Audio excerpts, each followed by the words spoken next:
So this is a space that I'd actually seen before we moved there, and then a couple of years in, I was informed by a friend that this is available.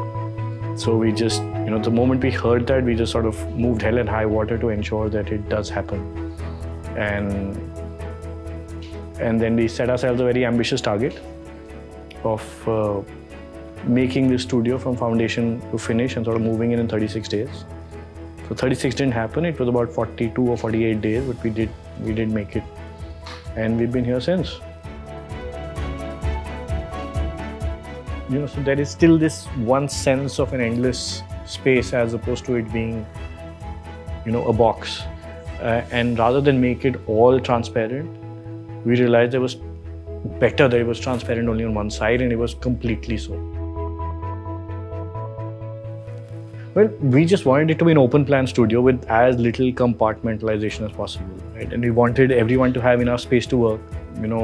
I find it really disconcerting when anywhere in the world you're an architect and we are all limited to a screen, and the screen can be as large. Everyone has large screen, but you still want that sheet of paper because you want to use.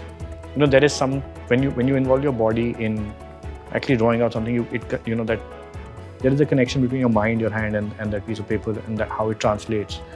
So we wanted to give everyone that space. We want to give everyone that space to keep clean and also to clutter as required. We organize them in any which way you'd like. So you can re-densify, you can relax.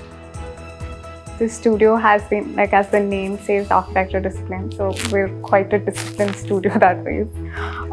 We like our own quiet and peaceful setup, which actually puts everyone to be more focused and yes, there are these breakout sessions or discussion sessions where there is little more energy that you would see in the studio. Otherwise, it's pretty much very intense working scenario most of the time.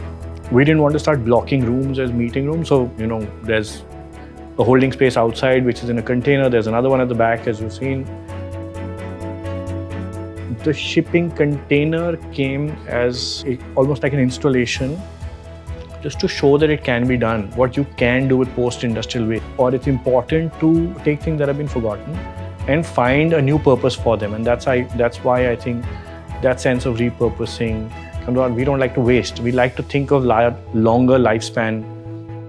In the studio, I'm really thankful for the kind of studio that we have here, the infrastructure that we have. And of course, this front lawn is everyone's favorite, especially during the winters. Now is the best time that's coming. And another place that I really like is the container. So yeah, you can have small meetings, you can go and work on your own. So that is a very comfortable spot. Once you cut your teeth here, and no matter where you are, how much experience you come in with, you need to cut your teeth here. I think once people go through the first 6 months successfully, and if they do go through the first 6 months, then they're here to stay. On the whole, a lot of bonhomie, a lot of support. It's a completely equal opportunity studio, which means there is no hierarchy, including for myself. Internship over here, I looked at my peers. There were talks between, actually talked a lot about what we had learned in these past. So it was a 6-month duration. Thought to myself that I may be standing out, and this studio has taught me so much in such a short time span. Sense, right? I believe that spaces have to, while you can orchestrate spaces to be theatrical and negative and sort of oppressive, and sometimes that is required, but I think more often than not, what is required is a general sense of optimism to space